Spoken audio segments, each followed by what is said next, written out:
Tá bem.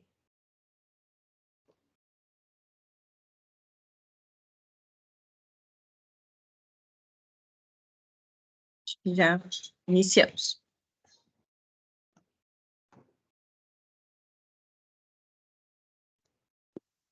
Bom dia a todos. Eu me chamo Karina Silveira de Almeida Ramechip, sou doutora em enfermagem, professora e atual coordenadora do Programa de Pós-Graduação Prática do Cuidado em Saúde da Universidade Federal do Paraná. Hoje, na nossa aula inaugural 2023-2, temos a honra de receber 2 palestrantes renomados e reconhecidos. Às 10 horas da manhã, a doutora Beatriz Toso, embaixadora brasileira de práticas avançadas, e às 11 horas da manhã, o empreendedor, pós-doutor na San Diego State University, doutor Salvador Bulo Neto. É um prazer e uma honra recebê-los em nossa casa. Agradecemos imensamente a participação. Desejamos a todos um excelente evento e tirem suas dúvidas, aproveitem as palestras. Tudo bem, obrigada. Então, professora Beatriz, muito bem-vinda. Olá, tudo bem? Bom dia, muito obrigada. Bom dia. Então, eu vou apresentar a professora Beatriz, tá bem? Vou pedir licença para fazer a leitura aqui.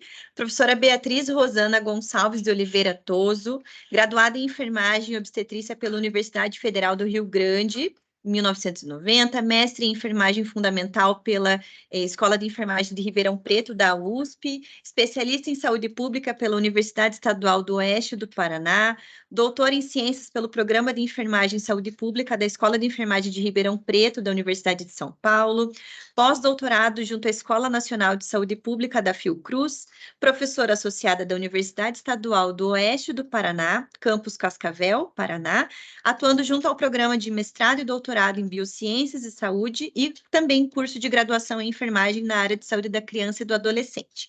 Vice-presidente da Sociedade Brasileira de Enfermeiros Pediatras, a SOBEP, nas gestões 2015 a 2018 e 2019 a 2022. Atual presidente da SOBEP na gestão 2022-25. Vice-presidente da Rede Latino-Americana de Enfermeria Prática Avançada e membro do Research Group of the International Council of Nursing, Nurse Practitioner Advanced e Practice Network. Então, a professora tem experiência na área de enfermagem pediátrica, na atenção primária à saúde e prática avançada de enfermagem. Então, professora, nós queremos desejar essas boas-vindas, dizer que estamos muito felizes com a sua participação e sinta-se à vontade, então, para iniciar a sua apresentação, tá bom? Se quiser compartilhar. Tá certo. Muito obrigada, Suzane.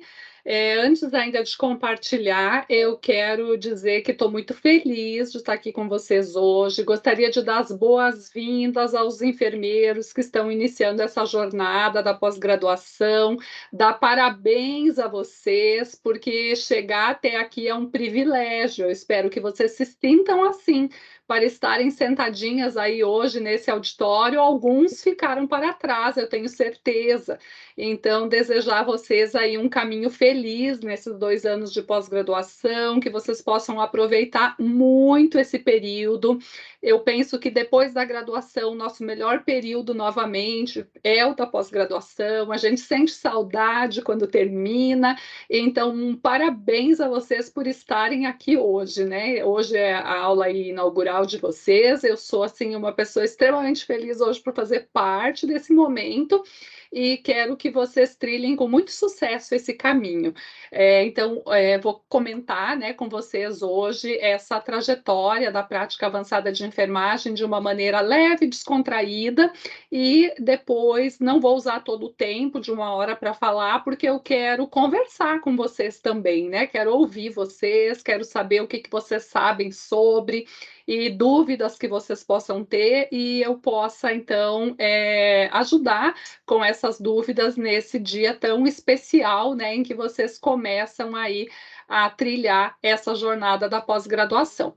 Eu fiz uma apresentação aqui para orientar a fala, mas vocês depois vão ter, então, essa oportunidade de a gente conversar sobre e tirar dúvidas, então. Está já aparecendo, Suzane? Sim, está aparecendo, Sim, professora. muito bem. Então, gente, o tema Práticas Avançadas de Enfermagem, felizmente, chegou ao Brasil. Com um pouquinho de atraso, quase 60 anos de atraso, mas chegou. Nós estamos aqui no debate das práticas avançadas de enfermagem já há quase uma década agora. Para mim, esse tema chegou por meio da professora Lígia Giovanella, não sei se todos conhecem, mas se vocês estudaram saúde pública nas graduações de vocês, certamente já ouviram falar o nome dela. Ela é médica, pesquisadora da Fiocruz e quem foi quem teve primeiro contato com o nurse practitioner e ficou intrigada sobre quem era esse enfermeiro com tanta autonomia trabalhando na Europa e que aqui no Brasil ninguém nunca tinha ouvido falar. Então, quando eu perguntei a ela se ela tinha interesse em ser a minha orientadora de pós-doutorado, e eu fui a primeira aluna de pós-doutorado dela na Fiocruz, ela falou que sim e me propôs estudar, descobrir quem era esse profissional. Então, eu comecei a estudar o tema na Inglaterra durante o meu pós-doutorado em 2014, quando fui para Londres, então, e fiquei lá durante um mês acompanhando o trabalho desses enfermeiros nas unidades de atenção primária para entender o que era isso, porque até então eu nunca tinha ouvido falar. Aqui no Brasil, nesse período, em 2014, foi quando a gente teve a primeira publicação em relação ao tema.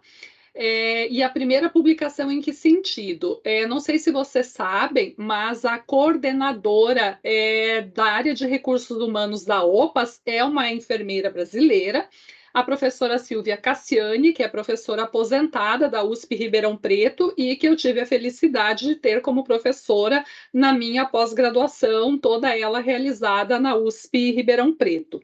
Então, a professora Silvia, como coordenadora da área de recursos humanos da Organização Pan-Americana de Saúde, foi a pessoa que produziu para o português e publicou aqui no Brasil o primeiro artigo para trazer esse assunto para os enfermeiros brasileiros. E de lá para cá, nós temos tido um aumento nas publicações. Se vocês procurarem o tema agora nas nossas revistas brasileiras, vocês vão ver que nós temos já um número bem importante de publicações dessa última década. Então, só para contar um pouquinho da história para vocês. Agora, eu vou contar a história do surgimento dessa prática nos Estados Unidos, porque foi lá que ela começou. Vocês podem ver aqui a foto da enfermeira Loretta Ford. Ela já está com 100 anos, ela foi homenageada recentemente nos Estados Unidos por essa brilhante ideia, né? Então, ela, junto com o Henry Silver, que era pediatra. Então, vejam, eu sou uma enfermeira pediatra, sou presidente da Sociedade Brasileira dos Enfermeiros Pediatras aqui no Brasil. Não é à toa que a história converge, né? Essa prática, ela começou na enfermagem pediátrica. E por quê? Porque lá vocês estão vendo aqui o mapa dos Estados Unidos com uma flechinha apontando para o Colorado. Se vocês observarem o mapa, vocês vão ver que o estado do Colorado ele é um estado do meio oeste americano, um estado rural, distante dos grandes centros que ficam próximos ao litoral. E a mortalidade infantil nesse estado era elevada lá nos anos 60. Então, o pediatra e a enfermeira que trabalhavam com ele pensaram em uma estratégia para mudar essa realidade. E qual foi a estratégia elaborada por eles? Eles criaram, em 1967, um programa de mestrado para preparar os enfermeiros para uma prática clínica ampliada. Então, aqui eu já dou a primeira dica para vocês, né, do que é a enfermagem prática avançada. A enfermagem prática avançada é uma atuação do enfermeiro com uma prática clínica ampliada. Então, o que eles fizeram? Eles prepararam esses profissionais com o que até hoje é considerado o core da formação, o coração, né, da formação do enfermeiro de prática avançada, que são as disciplinas de fisiopatologia, farmacologia e propedêutica. Então, esses enfermeiros, eles foram treinados para avançar nas suas condições de fazer um bom exame físico, uma boa anamnese, interpretar os achados, solicitar exames diagnósticos, avaliar esses exames e prescrever medicação ou terapêutica para o problema de saúde encontrado com base nessa formação avançada. Então, isso lá nos anos 1960. De lá para cá, essa ampliação ela ocorreu para muitos países, né? Hoje, mais de 70 países adotam a prática avançada de enfermagem. E nós aqui no Brasil, então, estamos começando com essa discussão. E por que os enfermeiros, né? Por que não outros profissionais? Porque os enfermeiros, desde sempre, são considerados os profissionais que, com formação adequada, têm muita habilidade para conduzir os trabalhos na atenção primária à saúde.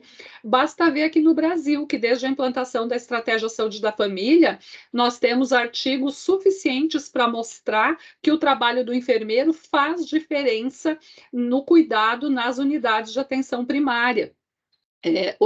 Nós, enfermeiros, né, somos considerados, então, profissionais holísticos que são capazes de atender aos princípios do Sistema Único de Saúde e da própria atenção primária, mantendo, então, um cuidado de qualidade e com capacidade de salvar a vida das pessoas, nesse caso, né, das crianças, onde tudo começou lá nos Estados Unidos.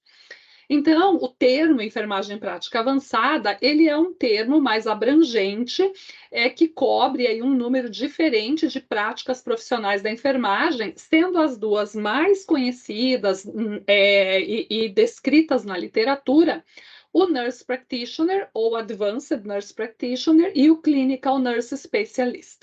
Então, basicamente, qual é a diferença entre esses grandes dois ramos aí da profissão? O Nurse Practitioner, ele atua na atenção primária e a formação dele é uma formação clínica generalista. Practitioner, aqui, o termo practitioner, ele não deve ser traduzido de maneira literal, porque o médico clínico, na língua inglesa, ele é o general practitioner. Da mesma forma, o enfermeiro clínico é o nurse practitioner. Então, o nurse practitioner ou advanced nurse practitioner tem uma formação generalista, com enfoque para atenção primária, para atender todos os grupos populacionais. Enquanto que o clinical nurse specialist tem uma formação com enfoque especializado, como o nome specialist diz. Então, ele vai fazer a sua preparação para uma área de especialidade, por exemplo, a cardiologia, a endocrinologia, enfim, a neonatologia, né? A área que esse enfermeiro se interessar em prestar o cuidado, e a sua atuação, dessa forma, ela vai ser em ambientes de cuidado, então, especializados, como os ambulatórios de especialidades e os hospitais, então, nas unidades especializadas. A definição para esse profissional dada pelo Conselho Internacional de Enfermagem é de que esse profissional ele é um enfermeiro registrado, e esse registro ele pode ser no conselho de classe da categoria ou no Serviço Nacional de Saúde ou em ambos, a exemplo da Inglaterra, onde eu estudei. Quem dá o registro profissional na Inglaterra para atuação no Sistema Público de Saúde é o NHS, não é outro local. E aí, inclusive, para prescrição de medicamentos, ao contrário aqui do Brasil, em que a autorização para prescrição ela é dada por conselhos profissionais, no Reino Unido, não basta você ser um médico para poder prescrever, você tem que ser credenciado ao NHS, é o NHS que te fornece uma identificação como prescritor, e lá todos os profissionais de saúde podem ser prescritores, não somente o médico. Então, só para comparar aqui o porquê, né, dessas duas especificações. Além disso, esse profissional precisa ter adquirido uma base de conhecimento especializado.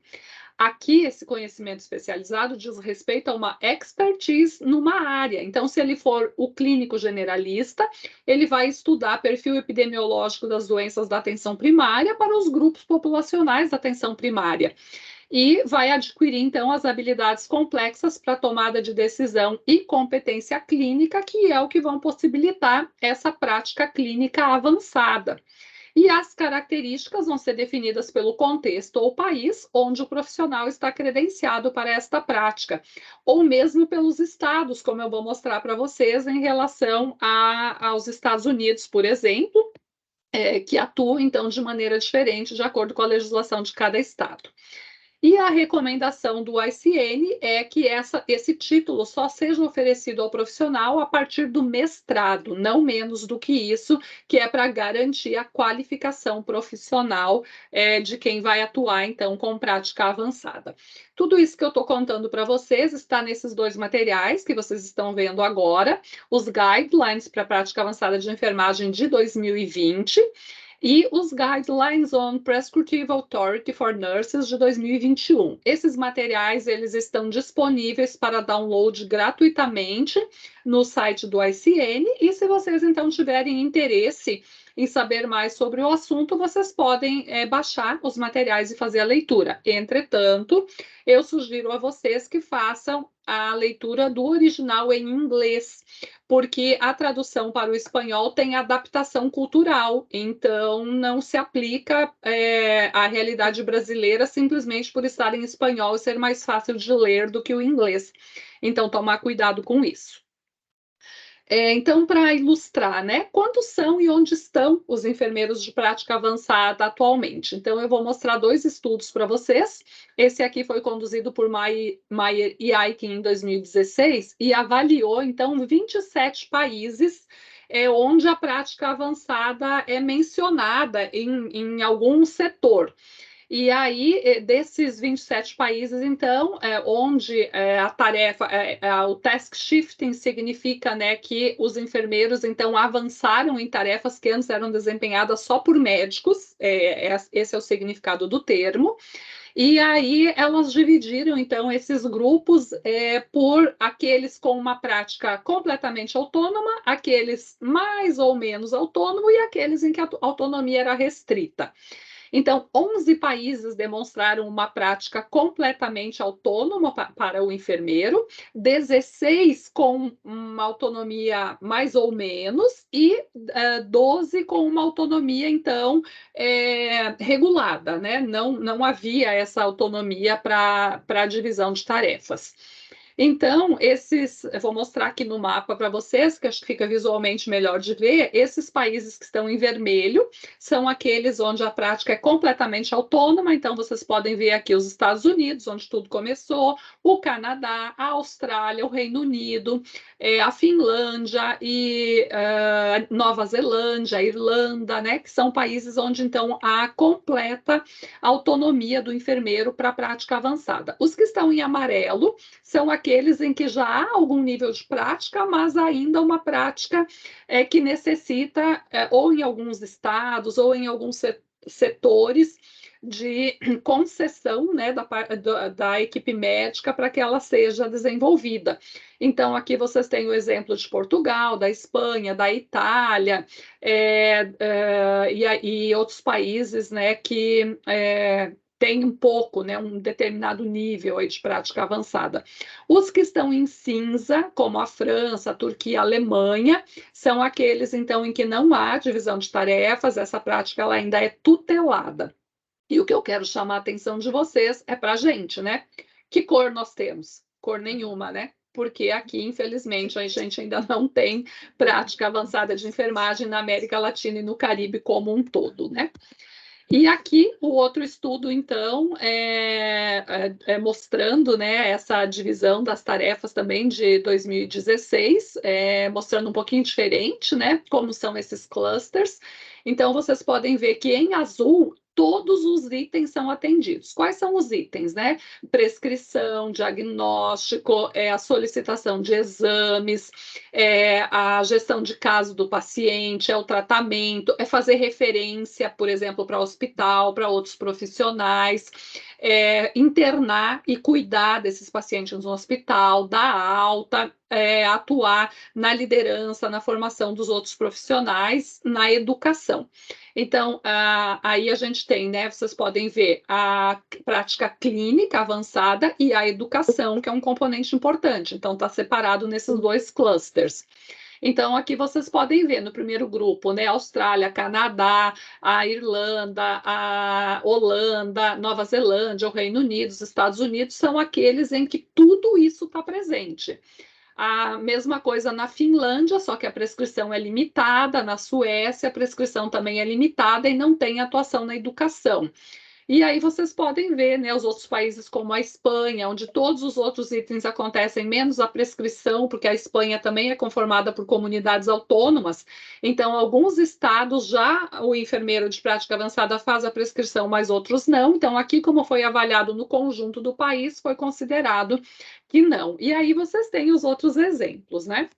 Da mesma forma, nos Estados Unidos, vocês podem olhar o mapa aqui. Aqueles que estão em verde são aqueles que a prática é completamente autônoma. Vocês podem ver que a maioria dos 50 estados americanos, 27 atualmente, tem uma prática avançada completamente autônoma. Em amarelo, aqueles que têm alguma restrição, por exemplo, para prescrição.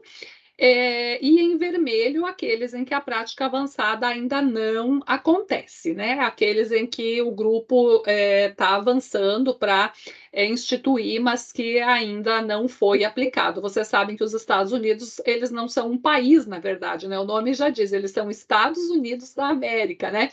Então, esses estados todos, eles são autônomos, eles têm regulação própria, eles têm política própria, as leis são diferentes de um estado para o outro. Claro que tem, né, uma cobertura de legislação nacional que ninguém pode ferir, mas a autonomia do Estado é absoluta. Então, por isso, vocês veem essas diferenças, tá? Ainda nos Estados Unidos, existem áreas um pouquinho diferentes do restante do mundo. Por exemplo, o nurse anesthetic. A anestesia nos Estados Unidos, ela quase não é praticada por médicos. Ela é uma prática realizada por enfermeiros de prática avançada.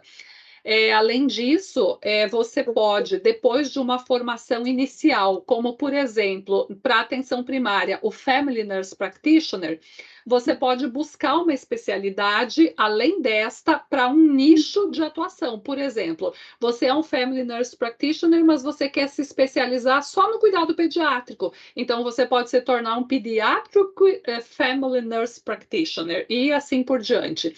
Então, ou, por exemplo, né, você é um Family Nurse Practitioner, mas você quer se especializar em gerontologia, você tem muitos pacientes idosos na sua área de abrangência, então você pode buscar essa especialidade. Embora você seja um Nurse Practitioner, você pode ser um Nurse Practitioner também atuando numa área de especialidade, como é o Clinical Nurse Specialist.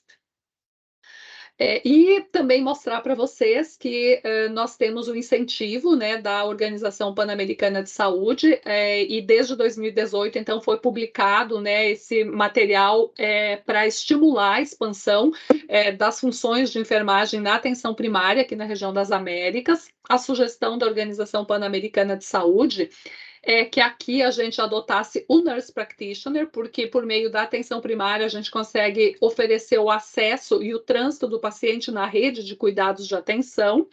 A enfermeira gestora de casos, que dentro de serviços como a oncologia, por exemplo, faz a diferença ao assumir o caso de um paciente, reduzindo o tempo de espera para tratamento e fazendo o fluxo dele dentro de uma rede de cuidados. Então, ele por si só não é um enfermeiro de prática avançada, ele é uma função de prática avançada do nurse practitioner, por exemplo. E a enfermeira obstetriz ou enfermeira matrona para os outros países aqui da América Latina e do Caribe. Então, essas são as recomendações da OPAS para implantar aqui na nossa região. Mostrar para vocês também a nossa rede de prática avançada, que a Suzane comentou no começo, que eu sou a vice-presidente, a professora Pilar Espinosa, do Chile, é a presidente da rede. Ela é formada por 14 países aqui da nossa região, agregando profissionais que têm interesse em trazer o tema da prática avançada aqui para o país. Um exemplo do nosso trabalho da rede. vocês viram que a OPAS recomenda que a gente implemente a gestão de casos. Então, a gente, como organização, já fez isso no Paraguai. Nós treinamos os enfermeiros dos 3 maiores hospitais de Assunção para a gestão de caso na oncologia. Então, como isso foi feito, né? Foi feito o programa de treinamento, ele aconteceu durante o período da pandemia, online e prático, né, para os enfermeiros aplicarem no hospital e depois trazerem a discussão. O programa durou 3 meses, ele já foi implementado no Instituto Nacional do Câncer do Paraguai, e hoje a gente já está publicando resultados, né, positivos da atuação do enfermeiro gestor de casos, então, naquela instituição. Além disso, a gente tem a página do Facebook e um grupo do Telegram, onde a gente divulga, então, notícias sobre o tema, publicações, os trabalhos que são realizados. E qualquer um de vocês que tenha interesse pode se inscrever. É só acessar a página da rede, lá tem o link para inscrição, e aí vocês passam a fazer parte da comunidade, a receber, então, tudo que tem de novidade aí nesse tema. Essa outra rede é a rede internacional, então, de prática avançada, e ela é vinculada ao Conselho Internacional de Enfermagem. Ela foi criada em 2000 com o mesmo objetivo da nossa rede latino-americana, promover comunicação e dar apoio aos diferentes países para a prática profissional. A rede, se vocês quiserem acessar, a página está aqui, vocês vão conseguir material para leitura. Se vocês têm interesse, por exemplo, em saber onde são ofertados os cursos de mestrado, de prática avançada ou mesmo de doutorado, vocês conseguem acessar por meio da rede. Vocês conseguem acessar a revista que a rede publica, com muito material, então, publicado sobre o tema. E, além disso, a rede organiza os congressos bianuais, né, da rede, para divulgar, né, bianuais, anuais, dependendo, né, do período, para congregar os profissionais e divulgar, então, o trabalho da prática avançada. Então, aqui vocês têm exemplos de onde já aconteceu. E a de 2020 não aconteceu por causa da pandemia, ela foi online em 2021, que é a de Halifax, no Canadá, e nessa eu tive a oportunidade de participar, então, com 2 apresentações. Numa mesa redonda, falando sobre o resultado, então, da minha pesquisa realizada na Inglaterra, e nós também tivemos lá um workshop de 1 hora com a apresentação das primeiras propostas para o avanço no tema aqui no Brasil, em que eu organizei, coordenei e contei com a participação do Manuel Vieira de Miranda Neto, que é enfermeiro, professor da pós-graduação do Einstein e estudou o tema no seu doutorado, e com a professora Elizabeth Araújo Paz, lá do Rio de Janeiro, da Universidade Federal, que na ocasião era a presidente da Comissão de Práticas Avançadas do COFEM. Depois disso, em 2022, a conferência, então, voltou a ser presencial, foi em Dublin, na Irlanda, e aí eu tive a satisfação de participar, porque nesse ano de 2022, eu fui selecionada pela comissão de pesquisa do ICN, que faz parte da rede, para integrar a comissão. Então, você envia, né, o seu currículo, faz a aplicação e o comitê avalia se você tem condições, né, de fazer parte desse grupo. E aí eu fui selecionada, então, nessa conferência eu tive a minha primeira reunião do grupo de pesquisa do ICN, e também tive a oportunidade, então, de estar com a professora Madryn Schober, que é essa senhora que vocês veem aqui ao meu lado, que é a coordenadora dos guidelines que eu mostrei para vocês recentemente no slide. E ela também é a pessoa designada pelo Conselho Internacional de Enfermagem para ser a assessora da nossa rede latino-americana. Então, quando você tem uma rede como a nossa, né, que ela é vinculada ao ICN, porque está dentro do tema de estudo, né, você apresenta a rede, você cria a proposta, aí eles indicam, né, uma pessoa que vai ser a assessora, que vai ser o vínculo, a ponte, né, entre o ICN e a sua rede. e essa pessoa é a professora Madryn Schober. Vocês podem ver junto comigo também a professora Aida Pérez, aí da Federal do Paraná, que na ocasião estava lá na Irlanda fazendo o seu pós-doutorado, é uma amiga muito querida, né? A gente ficou junto lá durante esse período. E também as apresentações, né? Tanto porque nós fizemos uma proposta de programa de formação de práticas avançadas aqui para o Brasil para o APCN deste ano. Além de nós termos feito um consórcio e apresentado essa proposta em 6 universidades, outras 5 instituições brasileiras fizeram isso. Mas o comitê assessor da área enfermagem deu o mesmo parecer para todos os cursos, entendendo que não há maturidade nesse momento para a proposição de formação de práticas avançadas no Brasil. Todas nós recorremos desse parecer e estamos, nesse momento, aguardando nossos pedidos de reconsideração, que já temos aqui 10 anos de discussão, quer dizer, há mais do que suficiente maturidade para a proposição de formação de práticas avançadas no país nesse momento, até porque todas elas eram com parcerias internacionais de enfermeiros de prática avançada experientes, professores de universidades ou dos Estados Unidos ou do Canadá. Então, um ambiente bem propício para essa formação. E isso foi o que nós apresentamos lá, né? Essa proposição de mestrado profissional e também o trabalho da rede latino-americana de enfermagem, que é o que está aqui, né? Aí vocês podem ver também os membros do subgrupo, né? Então, a primeira pessoa à esquerda é a professora Wen Tao, de Singapura. A segunda pessoa é a professora Denise Bryant Lucosos, do Canadá, que vocês já devem, se acompanham o tema aqui no Brasil, já devem ter visto nas lives organizadas pelo COFEN e pelas escolas aqui do Brasil. E eu estou aqui no cantinho, né? A última do lado direito, né? Minha primeira reunião presencial, então, do comitê. E ainda, né, para o próximo ano, caso vocês tenham interesse, como vocês estão no mestrado profissional, nesse período já vão ter resultados de dados de vocês, eu sugiro que vocês mandem trabalhos aí para o congresso que vai ser em Aberdeen, em setembro de 2024. Então, já ficam todas convidadas, quem sabe nos encontramos lá.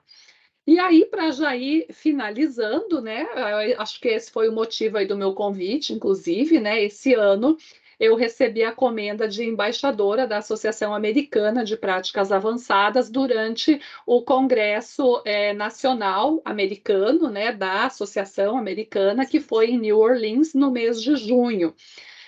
Como que isso acontece, né? Para selecionar, que vocês têm, né, os embaixadores selecionados, para selecionar os embaixadores, eles abrem uma aplicação e as pessoas, então, que atuam no tema, que trabalham com isso, fazem a sua aplicação, mandam os seus currículos e eles, então, selecionam quem serão as pessoas escolhidas para serem os embaixadores naquele ano. Esse programa ele começou em 2017. Eu sou, então, a segunda brasileira a receber a comenda de embaixadora. Nós tivemos uma colega em 2019 do Rio de Janeiro, que atua na Secretaria Municipal de Saúde do município do Rio de Janeiro, com uma prática bem interessante também, né, na tentativa de implementação das práticas avançadas. E esse ano eu fui selecionada junto com a colega Sandra do Chile, o colega Godfrey, que é indiano, mas ele atua na Austrália, e o Holland, que é das Netherlands. Então, nós 4 recebemos, né, a comenda de embaixadores de prática avançada, né? Então, aqui vocês têm o certificado. Além do certificado, né, a gente recebe a medalha, né, de embaixador com a orientação de usá-la nos nossos eventos aqui no Brasil ou em outros locais, né? Por exemplo, ano que vem, quando eu for ao congresso em Aberdeen, eu tenho que levar, né, a minha medalha para usar, para que as pessoas saibam, né, que eu sou uma embaixadora, então, das práticas avançadas. O que significa isso, né? Eu sou uma pessoa que, no meu país, desenvolvo um trabalho para tentar implementar as práticas avançadas, então, no meu país, né? E aí, com a chancela da Associação Norte-Americana, para tudo que eu precisar. Por exemplo, para a proposição do mestrado profissional que nós fizemos, para a designação de profissionais, para as aulas, para conseguir os estágios de prática clínica nos Estados Unidos e assim por diante. Então, aqui é a imagem do telão, onde foi feita a minha apresentação lá no auditório, né, para 5.000 pessoas, dá uma dor de barriga, né, quando a gente vê isso, mas também é muito gratificante, né? E aqui, então, no momento, né, de receber o certificado e a medalha, né, a foto oficial aí para registrar, né, a homenagem, né? E aqui depois, né, no retorno, a divulgação, né, aqui na página da universidade, né, nós fizemos a apresentação do nosso trabalho. Nessa fotinha vocês podem ver que eu estou lá na mesa de apresentação, né, falando do que a gente faz no nosso país de origem para avançar nesse tema. E aí aqui na página do COFEM da mesma forma, né? Então é, na verdade, uma honra, né, ser uma enfermeira brasileira recebendo esse reconhecimento internacional, depois de 10 anos, aí quase 9 anos esse ano, né, trabalhando nesse tema para tentar implantar aqui no Brasil. E aí agradecer a professora Lígia, né, tudo começou com ela, e o período, né, aqui as fotinhos do período que eu estive lá na Inglaterra em 2014, né, na Queen Mary University, né, foi a nossa parceira aí para a execução da pesquisa. E agradecer a vocês aí por ter me convidado para compartilhar essa experiência. E agora eu quero deixar os nossos últimos 15 minutos para a gente conversar, né? Para que vocês possam perguntar se querem saber mais, né? O que vocês já sabem sobre o tema, né? Fico aqui agora à disposição para a nossa conversa, então. Tá ótimo. Professora Beatriz, muito obrigada. Nós agradecemos muito pela presença, pela explicação. Foi assim olha, digno de uma aula inaugural mesmo, de um programa de pós-graduação, pensando nesses enfermeiros, né, que buscam essa qualificação profissional. Então, eu vou abrir agora esse momento para os colegas aqui em sala. Pessoal, perguntas? Quer vir falar? Fica melhor, né? Sei que eu tomei um pouco. Não tem problema. Aqui. Vocês ficam melhor com a luz acesa ou luz apagada? Só para ela te enxergar. Opa. Bom dia, doutora. Meu nome é Emanuele, eu sou enfermeira do Hospital de Clínicas. Na verdade, o que eu tenho para trazer aqui não é bem uma pergunta, né? Eu gosto sempre de pensar no tanto que a enfermagem já cresceu e tantas coisas que a gente já conseguiu alcançar. As consultas, os consultórios de enfermagem, as prescrições de enfermagem. Eu venho já trabalhei na atenção primária, né? E na atenção primária, eu percebo que é uma das áreas da enfermagem que mais conseguiram alcançar coisas, né? Mas hoje eu trabalho no Hospital de Clínicas, na atenção terciária, e eu vejo que muitas coisas a gente acaba ficando presas mais no operacional, talvez pela falta do quantitativo de profissionais, e daí a gente não consegue, talvez, desempenhar funções no campo mais científico, né? Ou no processo de cuidar adequadamente, porque a gente acaba, às vezes, tendo que ficar preso em solicitar manutenção de alguma coisa, ou correr atrás de médico para prescrever outra coisa. Eu sei que a gente tem que buscar, né, o nosso crescimento profissional, e é por isso que eu estou aqui, inclusive, mas o que será que a gente, além disso, conseguiria, né, para facilitar nessa melhora da enfermagem também na área terciária? Você tem toda a razão com a sua colocação, muito prazer, que bom conversar contigo. Nós temos aqui no Brasil, nós já temos validados 2 instrumentos que avaliam se o nosso enfermeiro brasileiro já desempenha alguma competência de prática avançada.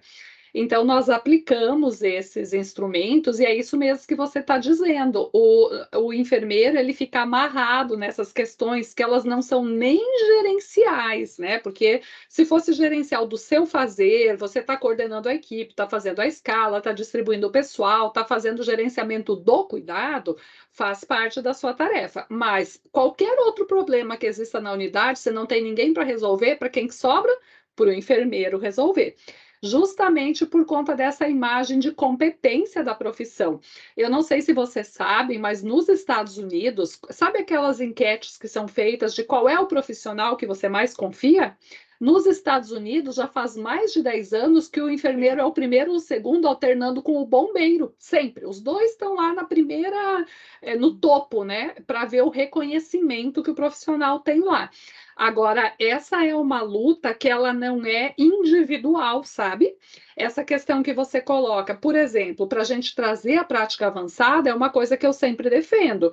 Para a gente implementar a função, a gente precisa da formação, do reconhecimento, da regulação, do salário. Nós acabamos de conseguir aprovar, né, um teto salarial que ainda vai ser implementado, começou esse mês a sua implementação, então tem todo um arcabouço de infraestrutura que a enfermagem brasileira ainda não conseguiu avançar. E eu tenho uma pista de por quê. Vou contar para vocês, vou fazer a fofoca. Nós somos, hoje, enfermeiros, 25% só do corpo de enfermagem. Mas, como enfermagem, nós somos 56% da força de trabalho em saúde. Por que a gente não consegue avançar? Porque a quem que interessa a gente ser uma categoria fragmentada? Percebe? Quanto mais fragmentação nós temos, mais difícil é avançar na luta política, avançar nas conquistas. Vocês podem me achar louca, mas eu sou uma pessoa que defende que nós devíamos ter uma única formação no Brasil para enfermeiro. Sem auxiliar, tudo bem que a gente já não tem mais a formação, mas ainda assim nós temos os colegas trabalhando conosco, e sem técnico, a gente tinha que avançar para a formação do técnico para todos sermos enfermeiros. Vai continuar existindo divisão do trabalho? Até vai. Por quê? Porque nós não vamos deixar de fazer higiene, de fazer conforto por sermos todos enfermeiros. Mas ao sermos uma única categoria, a luta ela é maior. Você não tem dois tipos de médicos no Brasil. Você tem médico, óbvio que depois você tem as especialidades, e aí você tem mais de 100 tipos. Mas na base é uma categoria só, percebem? E a gente precisa pensar, refletir. Vocês estão chegando na pós-graduação. Vamos refletir um pouquinho na nossa formação na graduação. Por que nós somos uma categoria fragmentada? Enquanto nós continuarmos uma categoria fragmentada, possivelmente a nossa luta política também o será. E aí a gente não avança. Obrigada. Tem uma mãozinha levantada aqui online, como você vai fazer com isso?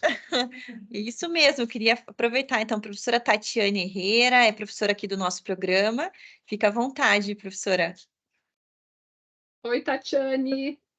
Olá, professora, a todos, bom dia. Professora, primeiro eu queria agradecer porque assistir sua aula, né, é sempre um acalento ao coração para a gente tentar entender um pouco desse título, né, tão complexo que é a prática avançada. Eu já assisti uma aula sua no Corém, Paraná, e aí você me encantou com esse tema. E então eu venho tentando, né, entender um pouquinho, né? E eu quero dizer que a sua aula foi totalmente clara, né? Uma das melhores assim que eu já ouvi sobre o tema. Então, meu muito obrigada. Eu sou uma enfermeira obstetra, né, professora aqui da Universidade Federal do Paraná, do programa do mestrado profissional. Está fazendo mais ou menos um ano que nós conseguimos implantar o centro de parto interhospitalar ali no Hospital de Clínicas, né? Sou muito próxima dos enfermeiros obstetras ali do hospital, né? Que fazem esse trabalho. Não sei até se minha aluna está por aí, a Tabita, né? Que é uma das enfermeiras obstetras ali. E nós estamos conversando muito sobre esse tema dentro do centro de parto, né? Porque nós temos uma autonomia maravilhosa lá dentro sobre o que nós desenvolvemos.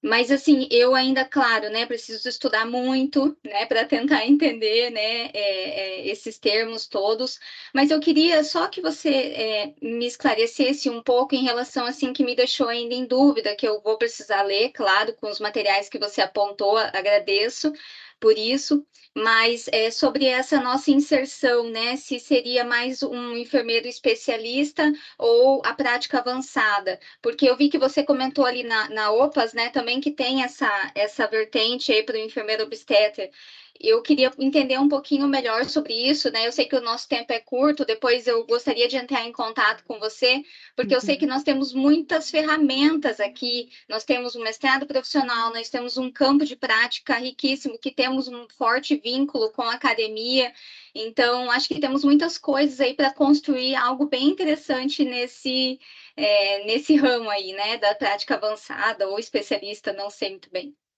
Com certeza. Olha só, foi bem bacana você falar isso, Tatiane, porque assim, por que é difícil para nós entendermos?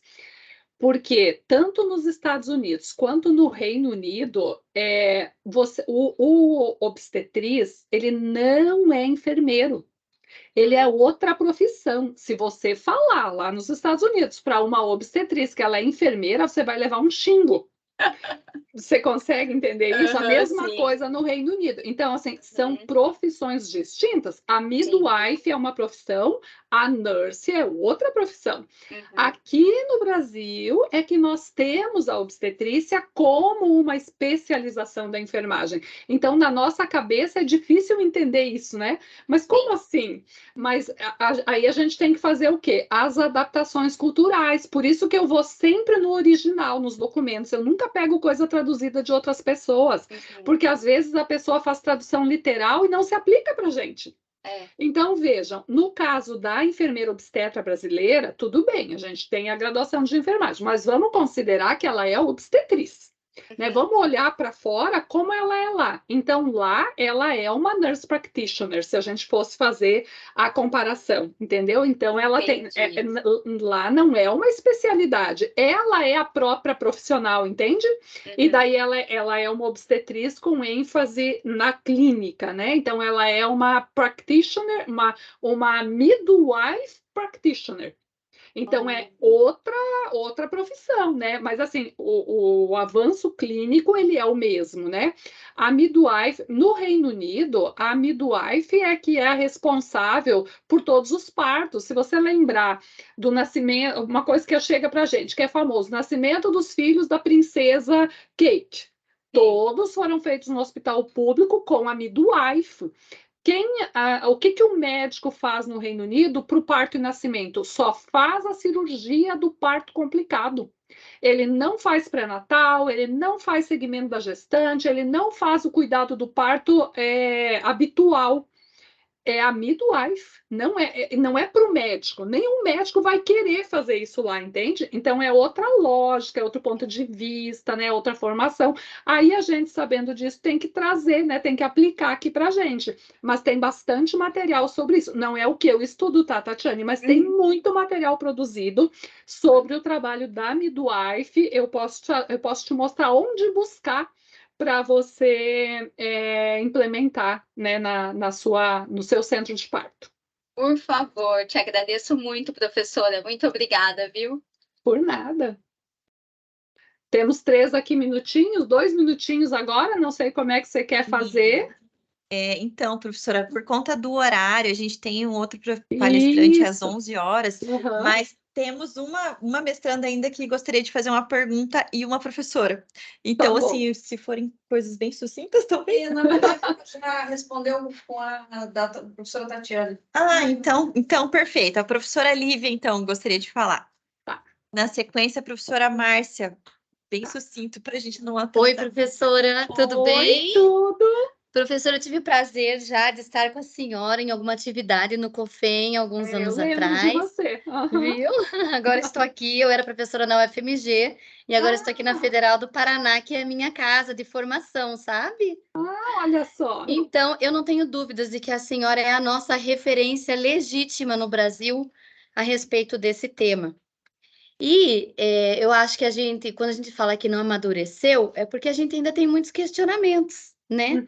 Nós recebemos aqui, há alguns 15 dias atrás, um pessoal do Texas, uma professora da Universidade de San Antônio e o aluno de doutorado, que era enfermeiro, era nurse esse nome aí, né? E aí eles vieram e foram conhecer todo o nosso serviço de saúde, sabe? E nessas visitas eles ficaram muito impressionados com a autonomia das nossas enfermeiras aqui em Curitiba, em especial na atenção básica. Então, quando a gente pensa em prática avançada, né? Eu entendo que tem um olhar muito mais clínico do que o que eles visualizaram aqui. Porque ele Isso. falava o tempo todo assim, mas é isso que a gente quer chegar. A gente quer ter enfermeiras em postos de gestão, em lugares de tomada de decisão, e vocês têm isso aqui o tempo todo, né? Exatamente. Então, eles É por ficaram isso muito que eu falo que a impressionados. gente tem sempre que fazer essa adaptação cultural, porque se a gente fica fazendo só essas transcrições literais das coisas, a gente não compreende. Perfeito. Então, a primeira pergunta seria: não cai no risco da gente avançar tanto pensando nessa prática clínica e a gente reduzir um modelo médico centrado, que vai em Acho que não. contradição ao metaparadigma da enfermagem?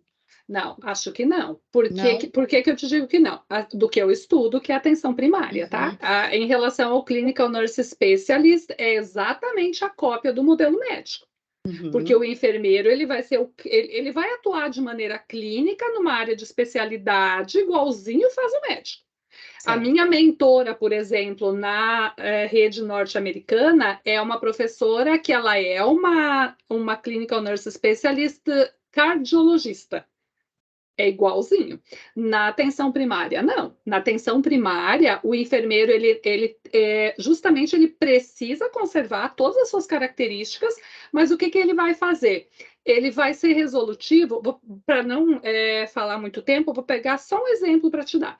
Quando o nosso enfermeiro está colhendo o corpo citológico, às vezes ele percebe que tem um processo infeccioso, ele não pode receitar. Ele tem que chamar o médico para fazer isso, entende? Ele vai continuar fazendo, mas aí ele ganha autonomia se ele precisar solicitar um exame, se ele precisar solicitar uma prescrição, ou ele está avaliando um paciente diabético, numa consulta de retorno de 3 meses, ele tem autonomia para solicitar, por exemplo, o exame, né, para ele avaliar, para ver se está tudo certo, e se não está, corrigir, por exemplo, se ele usa metformina, a dose da metformina, entende? Então, não é que ele vai deixar de fazer o que ele já faz, ele vai continuar fazendo tudo o que ele já faz, mas ele vai ganhar autonomia na hora de resolver um problema que não é complexo. Isso libera o tempo de trabalho do médico para o que é complexo, isso dá acesso para as pessoas, porque elas chegam hoje na unidade, não tem mais consulta, onde elas vão? Vão embora ou vão para a UPA. Se o enfermeiro consegue ser resolutivo nesse ponto, a gente acolhe a pessoa, entende? Sim, perfeito, perfeitamente. Então, será que não seria o caso da gente unir esforços e tratar de uma regulação específica para essa prática avançada, no sentido de que tem estados, por exemplo, tem municípios em Minas Gerais, em que por conta do protocolo municipal, já prescreve antibiótico. Aqui em Curitiba eu não consigo pedir uma hemoglobina glicada, né? Para esse meu diabético, para fazer a prevenção. Então, será que a gente não poderia unir esforços nesse sentido? Eu acho que seria interessante, né? Por isso que a discussão, às vezes, parece que não amadurece, que a gente não avança no sentido da regulação. Não, mas agora eu vou fazer outra fofoca. A gente já está bom. trabalhando nisso. O COFEN acabou de mudar a comissão de práticas avançadas. Não sei se vocês viram que saiu a nota técnica justamente agora. A nota técnica ela foi um resultado da rejeição das propostas de formação, porque um dos argumentos que a comissão avaliadora utilizou é que no Brasil a gente não tinha nenhum tipo de regulamentação. Então, o COFEN emitiu a primeira nota técnica, né, validando aquilo que os programas haviam proposto, e agora essa nova comissão do COFEN já está trabalhando na regulamentação. O que o enfermeiro vai poder fazer? Então, isso no COFEN já está avançando, do ponto de vista profissional. E no Ministério da Saúde, a equipe de atenção primária do Ministério da Saúde está organizando um curso de formação no nível de especialização para balizar isso que você está colocando. Por que lá em Minas Gerais faz, aqui no Paraná não faz? Então, quais os procedimentos que o enfermeiro vai poder fazer e qual o cuidado clínico de qual patologia ele vai poder fazer? Então, ele vai preparar o enfermeiro, uma vez que os colegas dos mestrados entenderam que não era momento de oferecer mestrado, não entenderam que tanto o COFEN quanto o Ministério da Saúde está demandando isso para a enfermagem. o COFEM e o Ministério da Saúde trouxeram para si. E aí vão oferecer para o enfermeiro como especialização no país como um todo, começando com o Norte, Nordeste e Centro-Oeste, onde tem mais necessidade, e vai avançar nesse sentido. Então, já está caminhando. É fofoca boa essa. Então, foi ótimo essa conversa. Muito obrigada, viu, professora? Foi um prazer vê-la novamente e te ouvir, como sempre, tá? Que bom, eu que agradeço. Um abraço. Outro. Obrigada. Bom, para a gente encerrar, eu vou abrir para a professora Márcia Helena. Professora, se puder, um minutinho, rapidinho, só para a gente não atrasar a segunda palestra. É rapidinho. Como vai, Beatriz? Oi, Marcinha, tudo bom?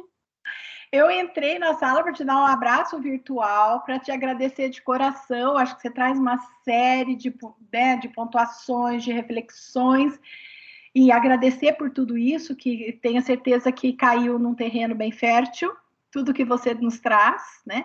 E parabenizar pela sua trajetória, né? Muito gostoso ouvi-la e ouvir o relato das suas conquistas, das suas premiações, condecorações e tudo. É por isso que eu entrei. Tá? Obrigada, Márcia, querida. Márcia também, ó, amigona da pediatria aqui, ó, coleguinha, né, Márcia? Do esquerdo. Obrigada. Gente, olha só, para encerrar, eu quero deixar um convite para vocês. Agora, em outubro, de 9 a 11 em BH, a gente vai ter o nosso 9º Congresso Brasileiro de Enfermagem Pediátrica e Neonatal. Espero vocês lá, tá? Agora já não dá mais tempo de mandar trabalho, mas a gente vai ter boas palestras e depois ir lá em BH, conhecer o mercado público, tomar uma cachaçinha de BH, né? Já fica todo mundo convidado. Eu acredito que eu não vá, mas o trabalho já está indo com mestrandos. Então, muito bom! Que ótimo! Obrigada, Beatriz, pela presença. Obrigada, gente. Eu que agradeço. Foi uma satisfação ter estado com vocês. Obrigada. Que ótimo. Muito obrigada, professora Beatriz. Então, em nome do programa, né, da coordenação do programa de pós-graduação Prática do Cuidado em Saúde, nós gostaríamos de realmente agradecê-la do fundo do coração, dizer que foi uma manhã muito produtiva, e eu tenho certeza que cada mestrando aqui foi plantada uma semente e ela vai florescer, esperamos, né? E esperamos contá-la com, né, em momentos futuros, numa próxima oportunidade, com uma nova participação. Tá Fico bom? à disposição de vocês, inclusive para contato com e-mail, se precisarem de material, né? Contem comigo. Tá ótimo, muito obrigada. Professora, fica à vontade, se quiser permanecer na sala, fique à vontade. Eu acredito que o nosso próximo palestrante já está na sala, professor Salvador. Bom ótimo, dia, perfeito. tudo bom? Bom Tudo dia. bem? Parabéns, Beatriz, estava vendo a tua apresentação aqui, adorei. Ai, que bom, muito obrigada, Salvador. Vou ficar aqui para escutar você Eu sou um também. super incentivador do desenvolvimento técnico da enfermagem, acho que é uma das grandes soluções aí do nosso caos do setor saúde aí, e acho que nós médicos fomos responsáveis por muito barrar isso, e eu acho uma desgraça isso, assim, corporativamente, essa disputa de espaço, só tem uma pessoa que perde com isso, que é o paciente. Exatamente. Infelizmente é o paciente que perde, então parabéns pelo teu trabalho. Eu estou morando aqui em San Diego e eu estou trabalhando com um monte de enfermeiro especialista, assim, é uma alegria, assim, desenvolvo um trabalho de engajamento do paciente na Anestesia Patient Safety Foundation, né? Tem vários enfermeiros anestesistas assim que são espetaculares, assim, é uma alegria ver a qualidade de trabalho. E é como tu disse, o desenvolvimento técnico é que vai fazer. O espaço ele vai ser conquistado, não é na caneta, vai ser no desenvolvimento técnico mesmo. Isso Parabéns. aí. Muito obrigada. Agora eu vou ficar aqui para ouvir você também. Tá bom, obrigado. Tá ótimo. Então, seja bem-vindo, professor Salvador. Obrigado, querido. Vou fazer, então, a apresentação, tá? Uma coisa mais bom. formal. Então, professor Salvador Guldo Neto, graduado em Medicina pela Pontifícia Universidade Católica do Rio Grande do Sul, onde obteve o título de mestre em Medicina e Ciências da Saúde, concluiu o doutorado em Medicina e Ciências da Saúde na mesma universidade. Como cirurgião geral, faz parte do Serviço de Cirurgia Geral e do Aparelho Digestivo do Hospital São Lucas, da PUC Rio Grande do Sul, e atua como professora adjunta da Escola de Medicina da PUC Rio Grande do Sul. Tem experiência na área de cirurgia geral, com ênfase na cirurgia hepatobiliopancreática e em cirurgia metabólica, motivo da sua tese de doutoramento. Complementou a sua formação cirúrgica com transplante de órgãos abdominais, em especial com transplante hepático, pancreático e renal. No domínio da administração hospitalar, atuou como gestor da unidade cirúrgica do Hospital Nossa Senhora das Graças, em Canoas, nos anos de 2006 a 2008, e posteriormente como assessor da direção técnica e clínica do Hospital São Lucas, da PUC Rio Grande do Sul, entre os anos de 2008 a 2016, possuindo especial interesse na gestão de riscos e segurança do paciente. Exerceu a função de diretor de provimento de saúde da Unimed Porto Alegre entre abril de 2016 a abril de 2019. Atualmente está realizando um curso de pós-doutorado em San Diego State University com foco em segurança do paciente e uso de tecnologias exponenciais. Em paralelo, fundou e atua como CEO em uma startup de saúde, a Safety for Me, que tem como missão redução de eventos adversos nos hospitais. Então, professor, seja muito bem-vindo. Nós, desde já, agradecemos a sua participação nessa aula inaugural do programa de pós-graduação. Temos aqui na sala muitos mestrandos que estão iniciando agora a trajetória, né, esse período dos próximos 2 anos. Então, fique à vontade. Não sei se o professor deseja projetar alguma apresentação, mas vou fique à projetar. vontade. Tá Muito ótimo. obrigado. Queria primeiro agradecer, dizer para vocês que é um grande prazer estar aqui com vocês. Eu tenho uma estima muito grande pelas enfermeiras de modo geral. Assim, as pessoas talvez não saibam, mas eu vim fazer o meu pós-doutorado aqui na San Diego State University na escola de enfermagem. Eu não vim para fazer na escola de medicina, porque como eu trabalho com segurança do paciente, na verdade, desde 2013, né, eu recebi esse presente, que quando saiu o Programa Nacional de Segurança do Paciente, o meu chefe me chamou e me pediu para ser o médico responsável do núcleo de segurança do paciente. E eu me apaixonei pelo tema e venho dedicando hoje talvez 100%, 98% do meu trabalho à segurança do paciente. E eu decidi fazer esse pós-doc. Eu disse, eu vou para uma escola de enfermagem, porque médico não sabe cuidar de paciente. O médico é bom para fazer diagnóstico, é bom para fazer cirurgia, procedimento, e tá tudo certo. De novo, cada um tem o seu espaço, tu entende? Eu estava falando ali para a professora Beatriz, vocês ouviram, assim, essa disputa de espaço ela não leva a nada. Se tem alguém que perde é o paciente, né? E, enfim, e tenho hoje desenvolvido esse trabalho com o pessoal da escola de enfermagem aqui da San Diego State, muito, muito legal. Então, vou apresentar para vocês hoje o tema que me pediram para falar. Deixa eu só achar minha apresentação aqui, que eu no Teams aqui eu meio que apanho um pouco para compartilhar. Vocês estão vendo o meu compartilhamento? Está projetando, sim. Ali, ó. Então tá. Eu não estou muito habituado com o Teams, mas vamos lá. Então eu vou ir passando aqui, qualquer coisa vocês me chamam, tá? Perfeito. Bom, o tema que me pediram para falar hoje, um pouco em função dessa minha trajetória, né, de inovação, eu saí de um meio acadêmico super tradicional, fazia cirurgia geral e transplante, fui virando gestor e hoje sou empreendedor, né, aqui estou morando na Califórnia, San Diego, por causa deste trabalho aqui especificamente, que é misturar o uso das tecnologias exponenciais para fazer inovação em saúde e realmente a gente tentar mudar um pouquinho do mercado, né? E aí a Karine, se eu não me engano, foi quem me convidou, que assistiu uma outra apresentação minha aí. E sempre que a gente vai falar de um tema, assim, ou que a gente vai propor um projeto, fazer uma proposta, eu gosto de provocar as pessoas de pensar o porquê das coisas, tá? Então, eu gosto muito, eu não sei quantos de vocês já viram um TEDx do Simon Sinek, onde ele fala do Golden Circle, né? Que na verdade, sempre que tu desenvolve um produto, um serviço, as pessoas tendem a fazer primeiro o produto, o serviço, depois te convencer a usar, né? O cara inventa lá alguma coisa e depois ele quer te convencer que aquilo é uma coisa importante. E o Simon Sinek, ele sempre coloca, né, na teoria dele do Golden Circle, que é exatamente o contrário, né? Que a gente tem que primeiro pensar no porquê que a gente vai fazer as coisas, depois que a gente faz o porquê, a gente entende o como, e aí a gente vai chegar no o quê, quase que como uma consequência, né?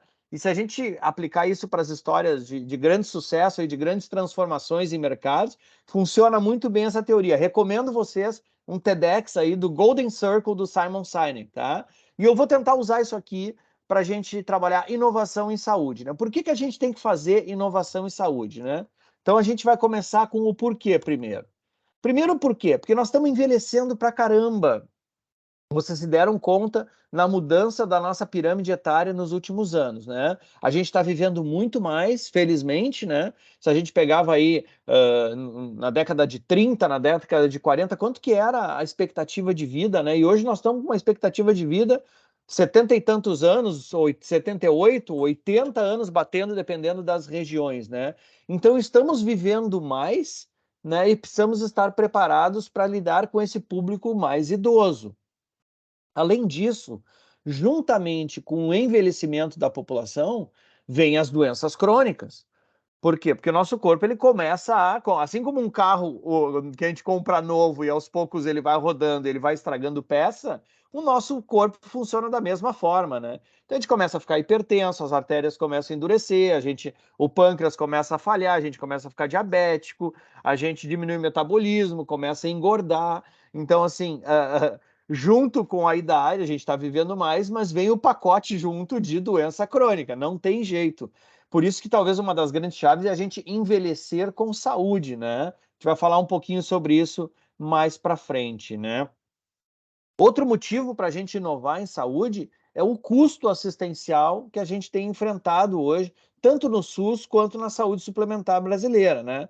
Eu trouxe aqui um dado que é da saúde suplementar brasileira, só para ilustrar. Então, a gente tem um índice que chama sinistralidade, né? Que vocês sabem que é uma relação entre as despesas assistenciais, aquilo que as operadoras pagam pela assistência, e a receita, né? O dinheiro que eles recebem que vem das mensalidades aí, né? E ela simplesmente explodiu no pós-pandemia. Explodiu, né? Então a gente tem um número mágico aí em torno de 80% como sendo um ponto de equilíbrio para as operadoras de plano de saúde. Agora, nesse último trimestre que a ANS divulgou, nós estávamos batendo em 90%. Ou seja, as operadoras de plano de saúde estão sim com um déficit bem importante, elas estão sobrevivendo porque elas têm um recurso financeiro guardado e que gera, vamos dizer assim, receita financeira, né? Elas estão vivendo dinheiro no banco, né? Basicamente, porque a operação assistencial ela está absolutamente deficitária.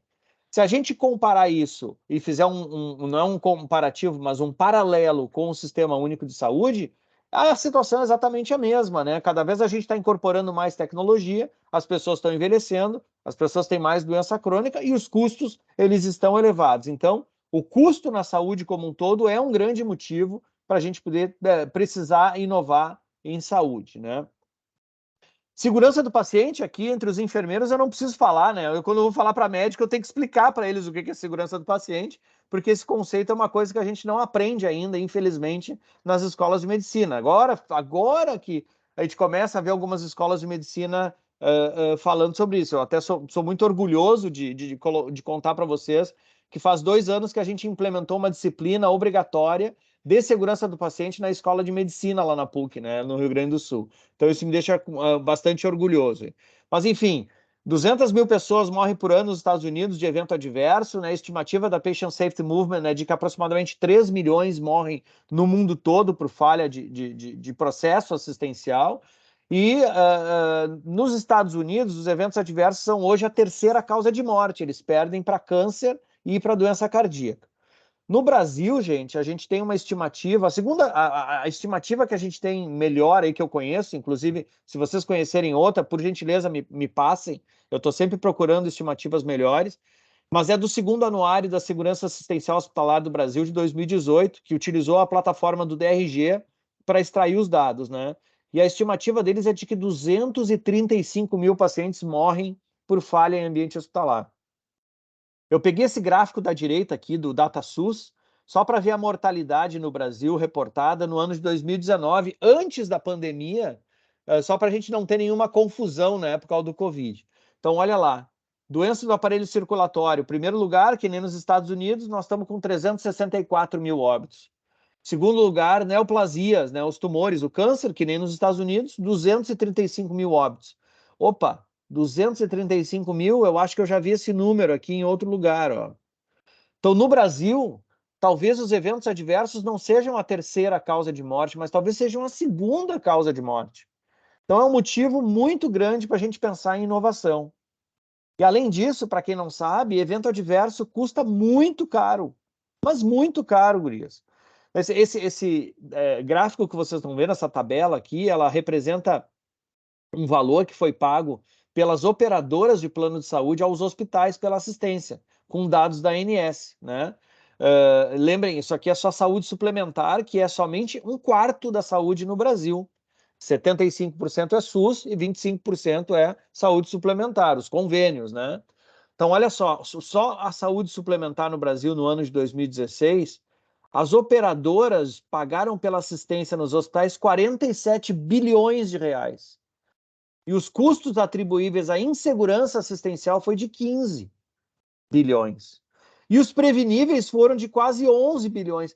Então, como é que nós vamos falar de sustentabilidade se a gente não falar de segurança do paciente? Então, olha que belo motivo aí para a gente poder inovar em saúde, né? E aí nós vemos algumas movimentações tão importantes. Não é o Salvador que está dizendo, né? O professor Porter já dizia lá em 2006 que a gente tem que mudar a forma do incentivo em saúde. Que hoje, o que acontece em saúde? Os hospitais, eles recebem pelo volume de pacientes atendidos. Eles não recebem pela qualidade do atendimento. Então, os gestores, de uma maneira geral, o que eles fazem? Eles estimulam produção. Eles querem mais consulta no ambulatório, eles querem mais atendimento no pronto atendimento. Eles não querem saber da qualidade. Não é que eles não querem saber, eu estou sendo, né, muito taxativo aqui. É claro que eles falam sim em qualidade. Mas se um gestor, em última instância, tiver que definir pela qualidade ou pelo volume, ele acaba sendo incentivado a ir mais pelo volume. Por quê?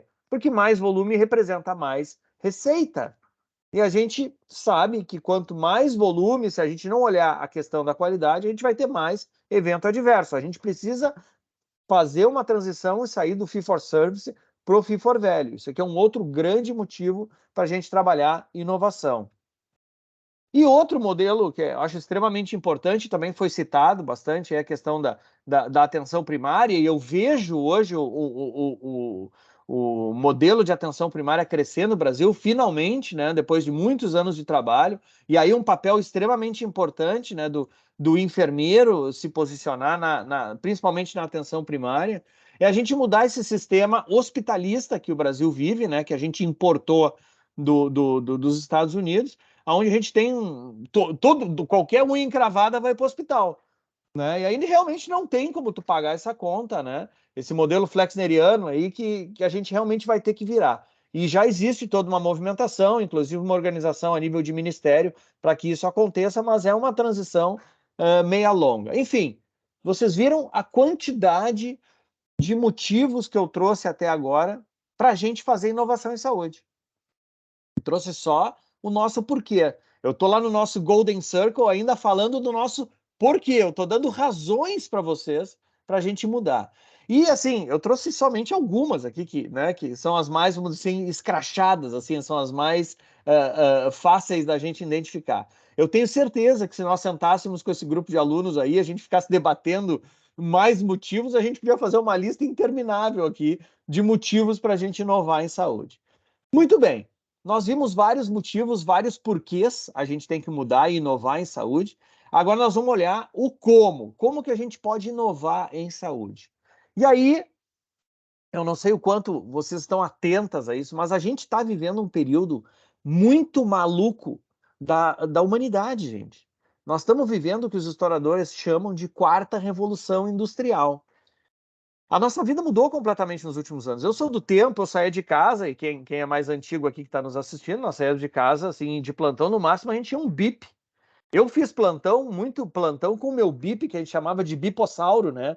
Era aquele que era uma caixinha, que tinha um botãozinho preto em cima, e que tu clicava no botãozinho preto e tinha uma voz que tu ouvia e dizia o número do telefone que tu tinha que ligar. Depois eu evoluí, eu comprei um mob, né? Eu comprei um mob e aí vinha uma mensagem registrada no meu mob. Quando eu comprei um mob, os meus colegas me achavam muito chique, que aquilo era caro, né? E era muito tecnológico aquilo, né? Hoje, se a gente sair de casa sem o telefone celular, eu não sei vocês, mas a sensação que eu tenho, parece que eu tô pelado. Eu preciso voltar em casa para pegar o telefone. Me dá uma sensação, assim, de pânico, né? De pavor, assim. E aí tu chega em casa, depois de 20 minutos, tu vai olhar o teu WhatsApp, já tem 15 mensagens, e aí te dá aquele nervoso, assim. Então, assim, a nossa vida mudou em função de tecnologia e as possibilidades, elas são muitas, né? Mudou a maneira como a gente se relaciona, mudou a maneira como a gente namora. Hoje, eu me lembro, a gente ia num bar antes para conhecer pessoas interessantes. A gente saía para conhecer pessoas interessantes. Agora tu conhece pessoas interessantes no aplicativo. E talvez um dia tu vá sair com ela, né? Então virou completamente a lógica em função das tecnologias, né? Mas o importante é o seguinte: esse monte de tecnologia que tem disponível hoje, essas chamadas tecnologias exponenciais, né? Que estão aí fazendo essa indústria 4.0, essa quarta revolução industrial, elas na saúde, elas vão nos permitir mais assertividade diagnóstica, mais precisão terapêutica, vão nos permitir individualizar, porque o tratamento para o Salvador é diferente do tratamento da Suzane, da Karine, da Beatriz. Cada um, essa coisa do tratamento em massa, isso mudou, gente. Cada vez mais a gente vai ter que individualizar e personalizar o tratamento para cada pessoa. Ampliar o acesso em saúde, né? Mudar o foco de prevenção para prevenção e promoção, parar de tratar doença é importante, mas esse é o último estágio da nossa cadeia. Né? Nós sempre aprendemos a tratar doença, a gente precisa prevenir, a gente precisa promover mais para que aquela massa de idoso chegue com 70 e 80 anos pouco doente ou sem doença, preferencialmente, né? E, mais importante, redesenhar o sistema pela experiência do usuário. O sistema de saúde, aí vocês me permitem, talvez eu seja meio rude, né? Mas, assim, o sistema de saúde ele não foi desenhado para atender paciente. Ele foi desenhado para atender médicos, enfermeiros e gestores. Eu gosto sempre de fazer a comparação com aquele filme do Chaplin, o Tempos Modernos, que ele está batendo numa esteira, os parafusos, né? E os pacientes, para mim, são os parafusos que estão na esteira. Porque tudo que está desenhado no hospital não é para atender a experiência do paciente, não é para atender o nosso usuário final. Ele é para atender a necessidade do médico e do enfermeiro de prestar o serviço dele. E a gente precisa redesenhar o mercado. Claro que com segurança, com qualidade, mas atendendo a perspectiva do nosso usuário final, que é o paciente. Foi isso que aconteceu com o Uber, foi isso que aconteceu com o Airbnb, foi isso que aconteceu no Nubank. Por que eles estão quebrando os mercados antigos? Porque eles redesenharam os seus processos de acordo com a perspectiva do usuário. E o usuário, então, escolhe os melhores serviços de acordo com aquilo que é melhor para ele. Então, nós precisamos olhar mais para a experiência do usuário no mercado da saúde. Essa é a minha opinião. Vimos o porquê, vários motivos. Vimos o como, minha sugestão, trazer bastante tecnologia, as tecnologias exponenciais aqui para a gente poder fazer essa virada. E agora nós vamos chegar no o quê? Quais são as possibilidades que nós temos aí para trazer para esse mercado da saúde, para a gente auxiliar nesta chamada revolução industrial ou na quarta na saúde 4.0, né? Aí, gente, as possibilidades são inúmeras, né? A gente pode trabalhar com inteligência artificial, a gente pode trabalhar com telesaúde, com telemedicina, a gente pode trabalhar com wearable, enfim, as possibilidades são inúmeras, mas lembrem o nosso Golden Circle. Eu só vou escolher a tecnologia, eu vou escolher o que eu vou fazer depois que eu definir o meu porquê e como. E aí vai ser natural a escolha da tecnologia. Então as pessoas me dizem, eu quero fazer um app para não sei o quê. Não, só um pouquinho. Qual é o problema que tu quer resolver? Qual é o teu porquê? Tu quer resolver isso. Muito bem. Como que tu quer resolver isso? Tu quer propor este serviço. Ok. Então, assim, talvez essa tecnologia ela funcione. Talvez ela não funcione. Esta é a minha provocação para vocês, né? Nós podemos utilizar aqui, por exemplo, as plataformas de telemedicina. E aí tem alguns pontos que eu preciso trazer para vocês e que apareceu um pouco nas discussões que vocês fizeram antes sobre a enfermagem especializada. Muitas das tecnologias, gente, hoje nós já temos disponíveis. Só que a gente tem uma dificuldade, às vezes, de mentalidade das pessoas que estão na gestão. E é extremamente importante esse trabalho que a Beatriz e algumas outras colegas estão fazendo, por exemplo, no COFEM, junto ao Ministério da Saúde, Ministério de Educação, para mudar essa mentalidade. Vocês vejam esse exemplo da telemedicina. Telemedicina já existia há muitos anos. As plataformas de telemedicina estavam aí todas disponíveis. Só que desde os anos 2000, início dos anos 2000, o Conselho Federal de Medicina estava sentado em cima dessa resolução normativa. Por quê? Por corporativismo. Então, eles não queriam permitir a utilização de telemedicina. Desde o início, desde os anos 2000, a telemedicina ela é regulamentada nos Estados Unidos. Só para vocês terem ideia do tamanho da utilização dela, no ano de 2019, um ano antes de estourar a pandemia, 18% de todas as consultas eletivas realizadas nos Estados Unidos eram feitas através de alguma plataforma de telesaúde. E nós, sentado em cima, precisamos do ministro Mandetta fazer uma portaria de urgência e botar a goela abaixo, né, na categoria médica, a questão da utilização da telemedicina. Quem hoje vê o sistema de saúde sem a utilização da telemedicina? É impossível. O impacto que ela teve de acesso aos pacientes durante a pandemia, né, o impacto que ela teve em relação à segurança do paciente foi enorme. E hoje a gente viu que ela tem impacto também em redução de custo. Faz sentido o meu paciente viajar lá do interior 600 quilômetros para mostrar para a equipe de saúde um exame de RNI, porque ele está anticoagulado, e aí tu olhar o RNI e dizer para ele, tá bem, pode voltar daqui a 3 meses com um novo exame? Ele pode fazer isso em 10 minutos utilizando uma plataforma como essa que nós estamos utilizando. Então é ridículo a gente não permitir que esse tipo de coisa ela aconteça. E aí nós estamos trabalhando em duas coisas aqui. Nós estamos trabalhando em tecnologia, sim, um tipo específico de tecnologia, mas nós estamos trabalhando também com a mentalidade das pessoas, de ser aberto ao novo. Cuco Health, vocês conhecem essa startup, não? O Cuco é uma dos unicórnios brasileiros, né? Na verdade, eu trouxe ela aqui porque ela nasceu sendo talvez a maior enfermeira digital hoje que a gente tem no Brasil. Tanto que ela foi comprada hoje pelo grupo Droga Raia, né? Pelo grupo de farmácias, não sei se vocês sabem, né? Então, assim, o que eles oferecem? Eles oferecem cuidado digital para ter mais adesão ao tratamento, para ajudar os pacientes a tomar medicamento certo, na hora certa. Olha os 5 certos aqui aparecendo, para te ajudar na marcação das tuas próximas consultas, para orientar a questão de reconsulta médica. Enfim, é realmente o trabalho de um enfermeiro navegador, né? Então, uma das soluções aqui que eu resolvi trazer para mostrar para vocês como é possível a gente desenvolver coisas que realmente fazem sentido para a gente inovar em saúde, né? Perdão. Desculpem, gurias.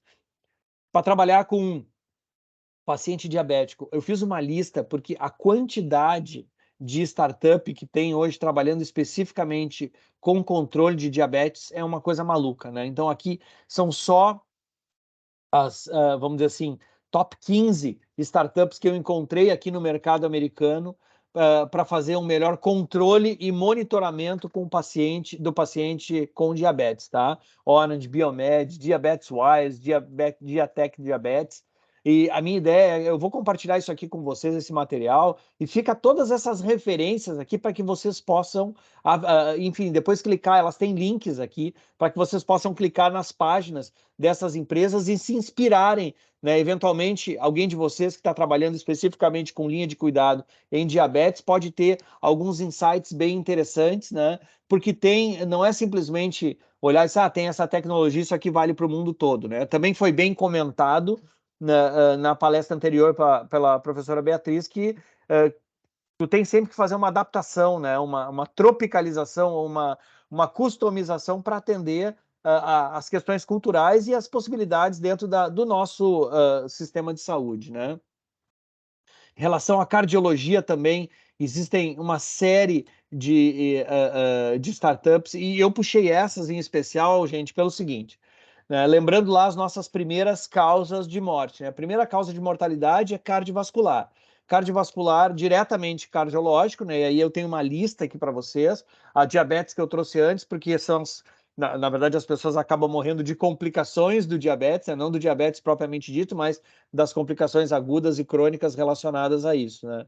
Então, assim, Cardiac Care, Corvius Medical, LiveMetric, Mediacor, uma série de possibilidades aqui com diferentes tipos de soluções para os pacientes cardiológicos, né?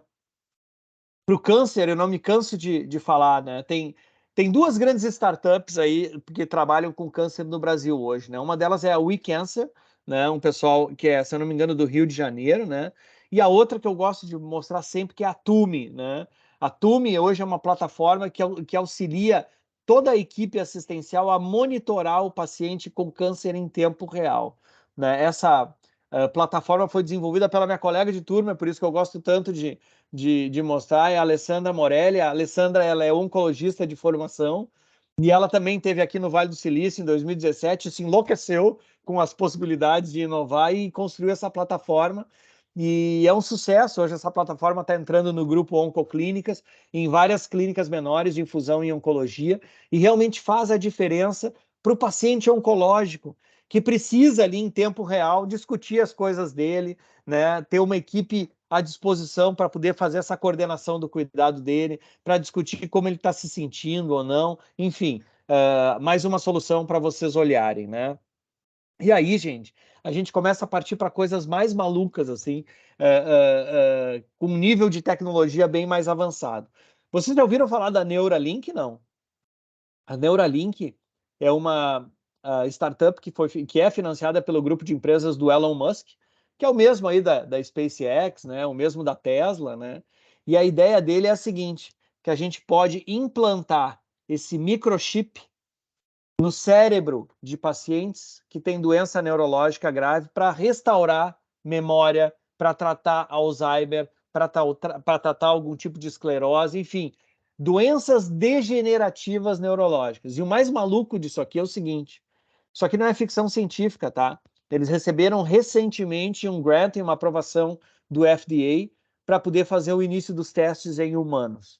Vocês imaginem tu ser um paciente que infelizmente desenvolveu um AVC, e aí tu tem uma área do cérebro que está totalmente danificada, né? Que ficou isquêmica, que não está mais funcionando, e aí tu consegue fazer uma microcirurgia neurológica, abrir o crânio da pessoa e implantar esse microchip junto aos neurônios e restaurar pelo menos parte dos movimentos, por exemplo, ou parte da memória dessa pessoa. Não seria uma coisa absolutamente incrível? Pois isso aqui não é Guerra nas Estrelas, gente. Isso aqui não é ficção científica. Em poucos anos, isso aqui vai estar no mercado. E pode parecer distante, mas quem sabe não tem alguém sentado nessa sala aí que tem alguma ideia maluca como essa, né? E não pode botar isso para frente. Daqui a alguns anos, essa pessoa vai estar aqui apresentando para nós uma possibilidade como essa, né? Plataformas de saúde mental, gente, olha só, durante a pandemia isso aqui explodiu, né? O que tem de plataforma hoje de tratamento de doença mental, tanto de psicologia quanto de psiquiatria e psicoterapia, tem de todos os tipos, né? Tem muita gente utilizando essas plataformas, principalmente junto aos RHs das empresas para evitar burnout, né?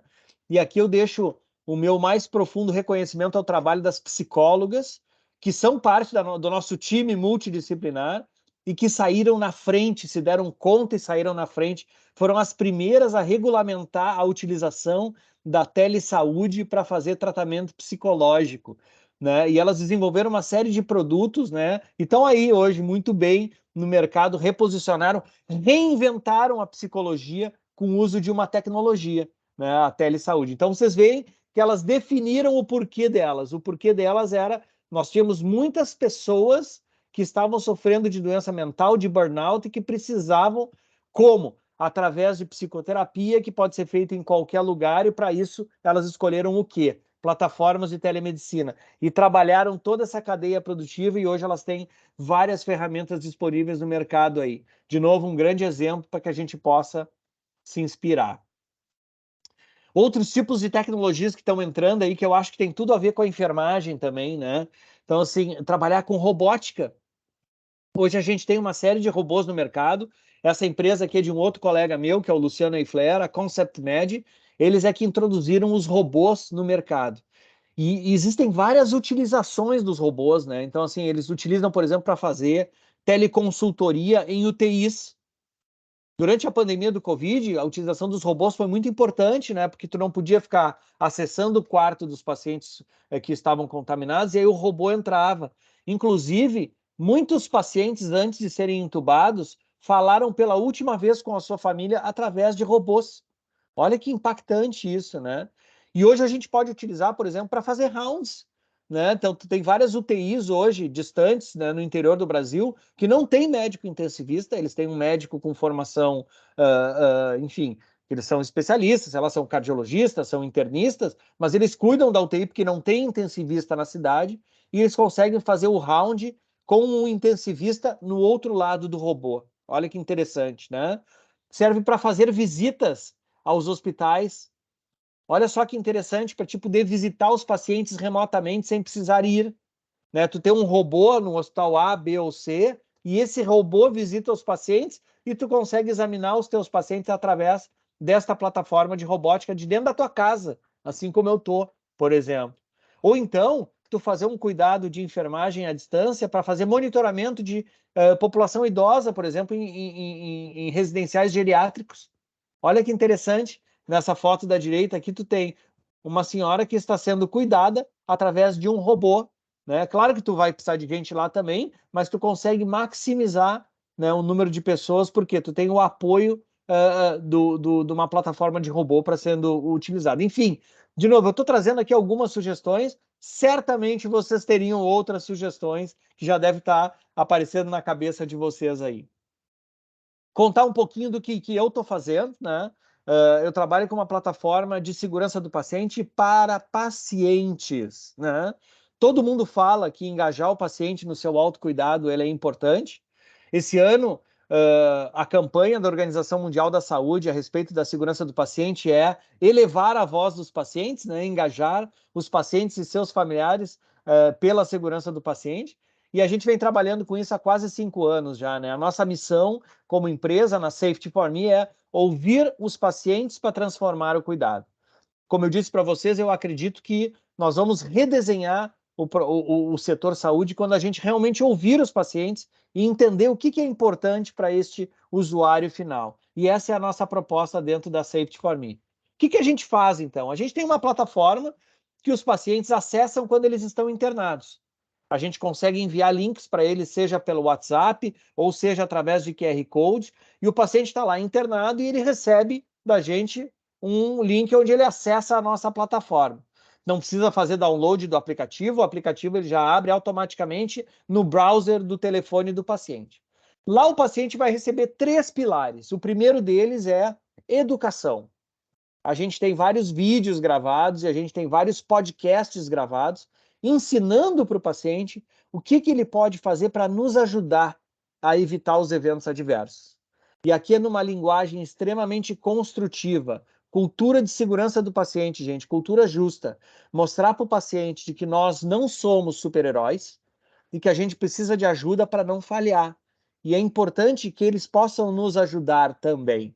Então, essa é a ideia dos conteúdos. Depois, se vocês quiserem, a gente pode acessar ali para vocês verem o nível dos conteúdos que a gente tem. Segundo lugar, a gente cria um canal de comunicação em tempo real para que o paciente possa falar com os gestores das unidades. Gestor da internação, o enfermeiro, o médico, o administrador, gestor do centro cirúrgico, gestor do centro obstétrico, seja lá o que for, para ele poder fazer os elogios dele, fazer as críticas, fazer os comentários, solicitar alguma coisa, enfim, abrir uma porta de comunicação para ele. E terceiro, e não menos importante, para que o paciente possa avaliar a experiência dele quando ele está recebendo o nosso atendimento, né? Então, a gente utiliza a metodologia do HCAPS e a gente utiliza também uma metodologia que nós criamos própria, que é o Índice de Percepção em Segurança do Paciente, onde o paciente avalia a percepção que ele tem da nossa equipe executando as 6 metas nacionais de segurança do paciente. Então, é bem direcionada para 6 metas aí, temos um resultado bem interessante. Veja aqui, por exemplo, os indicadores ali do Hospital da PUC, onde eu sou professor, né? E eles me autorizam a publicar os resultados, né? Então, vocês veem aqui todas as 6 metas nacionais de segurança do paciente, e esses resultados aqui são verdadeiros. É a percepção que os pacientes têm em relação à execução das 6 metas de segurança, né? Identificação correta, comunicação entre as equipes, a segurança com medicamentos tem que melhorar, ó. Tá em 44, tá em nível de aperfeiçoamento. E aí, quando a gente junta todas essas 6 metas de segurança do paciente, a gente tem o índice de percepção em segurança do paciente do hospital, que atualmente está em 52. É importante dizer para vocês que esse índice de percepção e segurança do paciente, ele não quer dizer que um hospital é melhor do que o outro. Ah, eu tenho Joint Commission, eu sou acreditado pela Kementum. Não tem nada a ver com isso, gente. O índice de percepção, ele serve como um termômetro para a gente saber como que os pacientes percebem a nossa execução das metas. Será que a gente está sendo claro com o paciente? Será que a gente está mostrando para o paciente qual é o medicamento que ele tem que tomar, o horário correto, a dosagem, para que serve? Ele está entendendo isso? Será que o paciente está entendendo que a gente está lavando as mãos antes de tocar nele para a gente não contaminar ele? Será que os familiares dele estão lavando a mão da mesma forma? É isso que a gente consegue medir aqui. É a percepção que o paciente tem em relação às 6 metas de segurança na nossa instituição de saúde. E a pergunta que eu faço para vocês é a seguinte: vocês todos que estão sentados aí, estão desenvolvendo a carreira profissional de vocês, vocês estão preparados para essa mudança na área da saúde? Essa é a grande questão. Qual é o seu perfil? Usem alguns segundos aqui para pensar assim, qual é o perfil que eu sou? Eu, enquanto profissional, eu sou uma pessoa inovadora ou eu sou uma pessoa conservadora? Qual é o perfil da organização que vocês trabalham? Tu pode ser inovador e trabalhar numa organização super conservadora. Pode ser o contrário também, tu ser conservador e trabalhar numa organização super inovadora. Tem de tudo, né? A gente se identifica como inovador ou, vamos dizer, ou conservador através dessa curva, né? Que é a curva de adoção de tecnologias aqui, que na verdade é uma curva normal, né? Uma curva de Gauss, onde a gente tem no cantinho aqui os inovadores, né? Então aqui tu tem os Steve Jobs da vida que desenvolvem o Apple, né? Desenvolvem a Apple, o iPhone, eles são os grandes inovadores, os Elon Musk da vida aqui. Aqui tu tem os early adopters, né? Que é a segunda fatia. Eu gosto de falar dos early adopters como aquelas pessoas que vão para a fila da Apple à meia-noite para esperar o lançamento da nova versão do iPhone, sabe? Que eles querem ser os primeiros que compram, não importa o quanto custa, né? Esses caras são os early adopters, né? O Luciano Eifler, que era esse meu amigo que fundou a startup de robô, ele há 20 anos atrás ninguém falava em robô, ele já tinha robô em Porto Alegre, né? Então esse cara é um early adopter, né? Depois vem a nossa maioria inicial, né? Quando as pessoas realmente começam a utilizar porque elas veem que aquela solução é boa. Ou a gente pode ser os retardatários, aqui a maioria tardia, os retardatários, né? Qual desses segmentos aqui vocês pessoalmente se encaixam? Acho que essa é uma reflexão importante até para ajudar vocês no futuro, na carreira de vocês, né? E, de novo, qual é o segmento que vocês enquadrariam a organização, a instituição de saúde que vocês trabalham, né? E aí, gente, a gente pode ter 2 tipos de mentalidade. A gente pode ter o mindset, ou mentalidade fixa, ou a mentalidade de crescimento, o mindset de crescimento, né? A gente pode achar que o setor saúde ele é conservador, que é difícil a gente fazer a mudança, isso aqui sempre foi assim, o modelo de remuneração ele é assim, a gente não vai conseguir mudar, a enfermeira não vai ter o espaço que a gente imagina que ela tem que ter, é muito difícil fazer essa transição. Ou a gente pode ter um mindset de crescimento e entender que todos esses problemas que eu mostrei para vocês são, na verdade, gasolina para que vocês tenham combustível para fazer essa mudança, né? Vocês veem nos grandes problemas uma grande oportunidade de melhoria. De novo, façam uma autorreflexão. Vocês são mais mindset fixo ou vocês são mais mindset de crescimento? E sejam verdadeiros com vocês, porque essa transição ela necessita de um mindset de crescimento. Eu dei um exemplo para vocês sobre a telemedicina e como os meus colegas médicos foram conservadores e com mindset fixo com relação à telesaúde, bloqueando a utilização das plataformas de telesaúde por muitos anos. Hoje a gente está vendo essa mudança, essa transição para um mindset de crescimento, mas sim, nós ainda somos muito conservadores como médicos. E vocês da enfermagem, vocês são conservadores também? Ou vocês já têm um mindset mais de crescimento? Nós vamos ficar disputando espaço entre médico e enfermeiro, ou a gente simplesmente vai sentar na mesa e vai dizer, cara, nós precisamos trabalhar junto, porque isso vai ser melhor para o paciente, isso vai ser melhor para ti e para mim. Isso é mindset de crescimento, né? E é isso que eu me proponho a fazer nesses meus projetos. Estou encerrando a minha apresentação dizendo para vocês, gente, que a inovação em saúde ela não é mais um plus, né? Não é mais uma coisa que pode fazer diferencial, é uma necessidade para a nossa sobrevivência. Vocês viram ali que os custos estão insustentáveis e cada vez vai ser pior com a população envelhecendo, mais doença crônica e mais gente morrendo por evento adverso. Nós precisamos reinventar a saúde, né? E as tecnologias exponenciais, elas têm sim um papel fundamental. Mas para usar as tecnologias exponenciais, a gente tem que ter uma mudança de mindset, de mentalidade, né? As possibilidades, elas são infinitas, né? Mas o que limita hoje a utilização dessas tecnologias realmente é a mentalidade das pessoas. Então, é um combo aqui que a gente tem que utilizar, né? É pensar em fazer inovação, é trazer tecnologia, mas estar preparado para apanhar. Por quê? Porque quando a gente quer fazer a mudança no mundo, sempre vai ter gente para discutir as inovações e dizer, bah, o que essas pessoas aí estão inventando? Que bobagem é essa? Que inovação é essa que os caras estão querendo trazer? Tá bom, gente?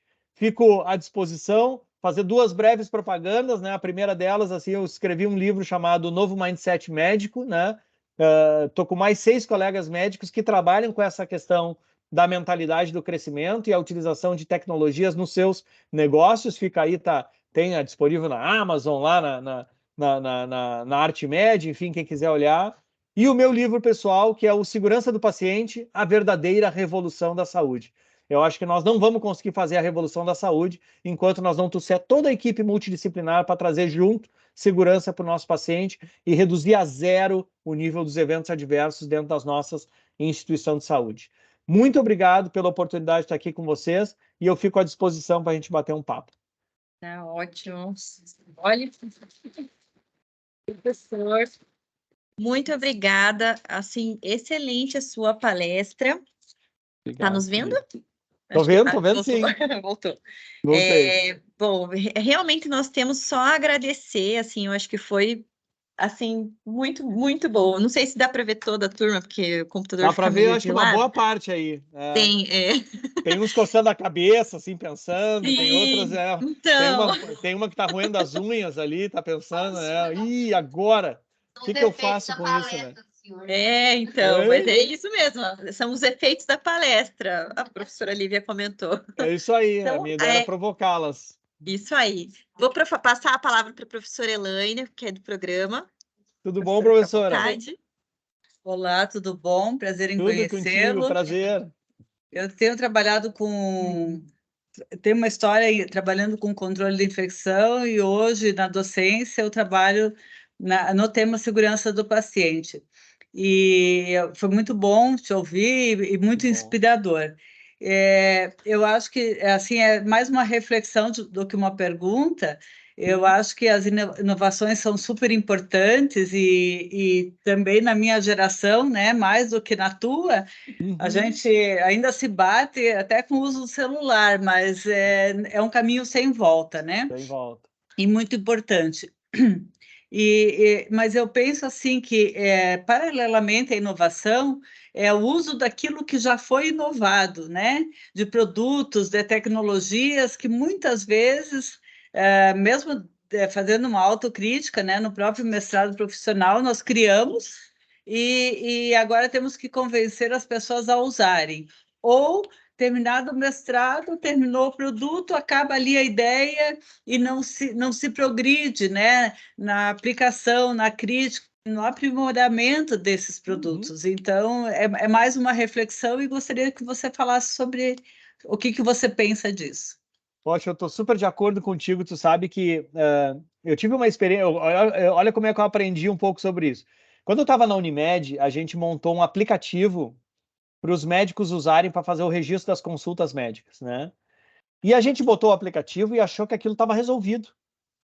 E aí, o que aconteceu? 2 meses depois, estava uma porcaria o aplicativo. Por quê? Porque tinha tanta coisa para ir melhorando. E isso é um processo sem fim, professora. Tá? A gente tem que estar sempre ouvindo na melhoria o que o usuário final está nos dizendo para a gente ir sempre incrementando, né? Se a gente não, vamos dizer, não atualiza e não renova aquela solução de tempo em tempo, a gente fica fora do mercado, né? Na Safety for Me hoje, isso é uma aula muito legal que eu dou, assim, fica para um outro momento. Eu tive a ideia da Safety for Me lá atrás, 6 anos atrás, e a gente fez um protótipo, um MVP.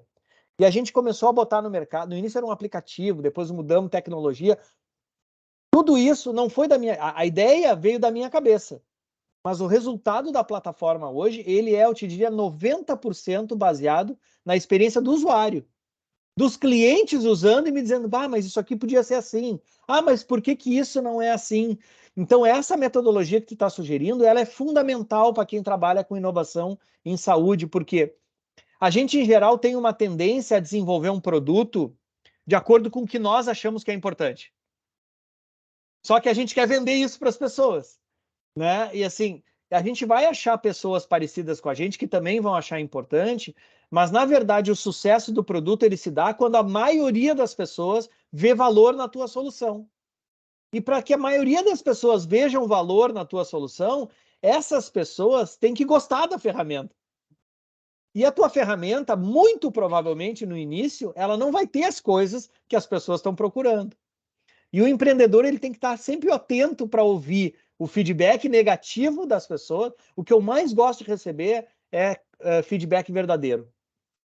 Os meus clientes que me ligam me dizem assim, Salvador, isso aqui na Safety não está legal, isso aqui precisa ser assim, assim, assado. Isso para mim é gasolina. Eu pego o nosso time de desenvolvimento, olha só, gente, recebi um super feedback do hospital tal, isso aqui não está legal. A gente faz uma imersão naquela semana, redesenha aquele processo, mostra para o cliente de novo, antes de desenvolver, aí ele diz, isso aqui, ficou bom assim. Às vezes a gente até convida o cliente para estar junto nesse desenvolvimento, para que ele diga para nós como que ele gostaria de receber. E aí a gente dedica o período seguinte a desenvolver aquela funcionalidade que não veio da minha cabeça, que veio da necessidade do usuário lá na ponta, né? E isso é um trabalho contínuo, por isso eu me emociono quando eu falo com isso, né? Eu me encanto com isso, porque isso é a minha gasolina. Isso é o que me faz todos os dias acordar para inovar na nossa plataforma. Perfeito. Obrigada. Eu que agradeço. Obrigado pela tua pergunta. Professor, a gente abriu aqui, temos uma pergunta também, se quiser sentar aqui. Vamos lá. Vamos lá. Bom dia. Bom dia. Olá, bom dia. Tudo bom?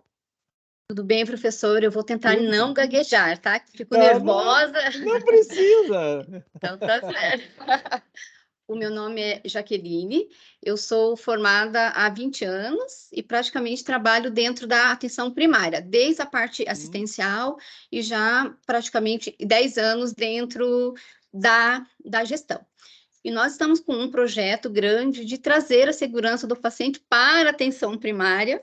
Né? Que legal! Isso mesmo, então é um desafio bem grande e eu gostaria que o senhor desse algumas orientações de como, né, a gente motivar nessa grande lacuna que é dentro da atenção primária, trabalhar a segurança do paciente. Obrigada. Então, eu adoraria... Jaqueline, né? Isso. Jaqueline, olha só, esse para mim é um dos grandes furos. A gente mede hoje evento adverso dentro de hospitais, mas, gente, de novo, né, é hospitalocêntrico, assim, é claro que lá acontece mais, tem mais procedimento invasivo, mas, assim, trabalhar a segurança do paciente e a atenção primária é fundamental, gente, é fundamental. Então, assim, coisas básicas que a gente aprendeu, por exemplo, dentro da pandemia, né, questão de proteção respiratória. Eu mesmo era acostumado a ir para a escola, né, ou ir trabalhar com infecção viral, nossos filhos iam botar... Gente, eu me lembro, a minha mãe falando, quando tinha alguém com sarampo, a gente fazia festa do sarampo para as crianças tudo pegar. Então, coisas absurdas. O número de falha de medicamento, por exemplo, né? Quanto paciente não tem nem condição de entender qual é o medicamento que ele está tomando. Enfim, acho que é um grande desafio, Jaqueline, da gente implementar, ou melhor dizendo, adaptar as metas nacionais para atenção primária. E não só isso, né? Olhar protocolos específicos. A gente sabe que as 6 metas é só um arcabouço inicial, né? A gente sabe que existem muito mais riscos adjacentes a isso, né? E olha só, eu estou super disponível, se um dia tu quiser trocar uma ideia sobre segurança do paciente e atenção primária, me chama nas redes aí no WhatsApp, vou adorar, vai ser muito legal. Tá certo, obrigada. Tá bom? Muito obrigado. Pessoal, mais alguém tem alguma pergunta? Não? Agradeço. Bom, professora, realmente, não sei se alguém que está nos assistindo, que está no remoto, tem alguma pergunta, acho que ninguém levantou a mão. Realmente, nós só gostaríamos de agradecer, professor Salvador, eu acho que foi excelente, foi, assim, uma aula inaugural de peso, vou dizer assim, Obrigado. a presença tanto da professora Beatriz quanto do professor Salvador, eu acho que enalteceu essa entrada desses mestrandos no nosso programa. Então, fico muito feliz e agradeço em nome do programa, né, a sua participação, tá bom? E eu também agradeço a oportunidade. Como eu disse para vocês, eu estou muito conectado com o mundo da enfermagem, né? Estou aqui fazendo essa parceria com a Escola de Enfermagem da San Diego State, né? E fico à disposição de vocês aí como uma ponte de contato e conexão. Eu tenho trazido já alguns grupos da Escola de Medicina da Unicinos de Porto Alegre para fazer visitações aqui no ecossistema de inovação de San Diego. Já estou recebendo a segunda turma agora em outubro, né? Então, eventualmente, qualquer coisa que vocês imaginem fazer aí com o pós de vocês, a gente está super disponível aí para auxiliar, tá bom? Tá ótimo. Muito obrigada, professor. Um prazer lhe agradeço. conhecer, viu? Da mesma forma. Agora, pelo menos visualmente, né? Pelo menos isso aí. Desejamos que todos esses alunos que assistiram, que estavam conosco, sejam motivados, né, com essa gasolina aí que você falou e que é tão importante para esse processo de formação. Muitíssimo obrigada. Eu que agradeço. Obrigada. Bom dia a todos aí. Tchau, tchau. Tchau, tchau. Um abraço. Então, acho que a nossa aula inaugural era isso, né? A gente